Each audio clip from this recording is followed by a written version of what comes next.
Hey guys, Females91, and since E3 is right around the corner, I decided to give the top 5 things that I'm most looking forward to this year.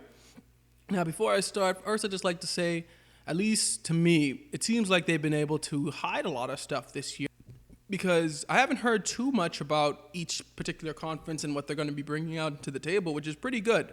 I like being surprised at E3. It's part of the fun. All right, without further ado, number 5 thing I'm most looking forward to is Call of Duty Infinite Warfare. Now, I know a lot of people are hating on this right now, but let me explain. There are 2 reasons I'm looking forward to this. One, because this is the first time I think at least, Infinity Ward has had 3 years to make a Call of Duty game, and Infinity Ward, to me, make most of the Call of Duty games that I enjoy, like Modern Warfare and Modern Warfare 2. Now, the second reason I'm most excited for is actually because of all the negative stuff that it's gotten.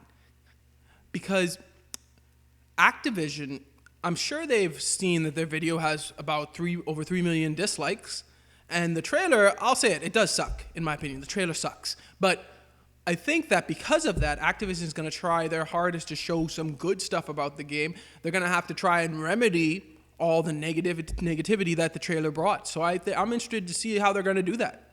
I think they will. I think they're going to show us some really epic stuff to try to get us to go back to liking Call of Duty Infinite Warfare, and what they do there will basically kind of further me on whether to buy it or not this coming November. All right, number 4, Battlefield 1. The reason I'm really interested in this is because it's World War I. They're trying something new. I do like that. Now, it is true that I don't think that World War I, when it comes to weapons, they're as interesting, I think, as World War II, or maybe as much of them. I don't think that World War I had as many variations of guns as World War II or future wars did. So I'm kind of interested to see how they're going to make it diverse enough for a first-person shooter. But it is good to see they're trying something new. Number 3, Xbox Scorpio. Now, this is another example of how they've been able to keep things hidden. I don't know much about the Scorpio. The only thing I think I've heard about it really is that it's going to be 4K. I think my friend told me that it may be more powerful than the PS Neo, but that's the thing, we haven't heard much about it, so I'm interested to know. And Microsoft has the first conference on Monday, so I'm interested to hear about it. Number 2, surprises. Now, this is a vague topic, but this one goes again to the fact that, at least for me, I haven't heard much about E3.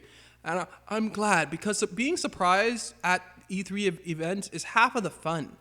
If you know so much about it beforehand, it's almost like, well, I already know about it, so when it comes to E3, it'll be like, oh, well, I knew that was coming. The best things about E3 are things we don't see coming. So I'm glad that this year's E3 seems that I don't know much about it, at least, which means that there probably will be a lot of surprises, and I love being shocked, especially at E3.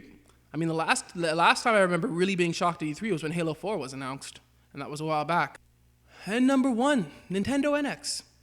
The reason this is number 1 is because, once again, I know almost nothing about this because they kind of confuse me. I made another video saying how I was confused when they said it's not a successor for the Wii U, because it's like, what is it?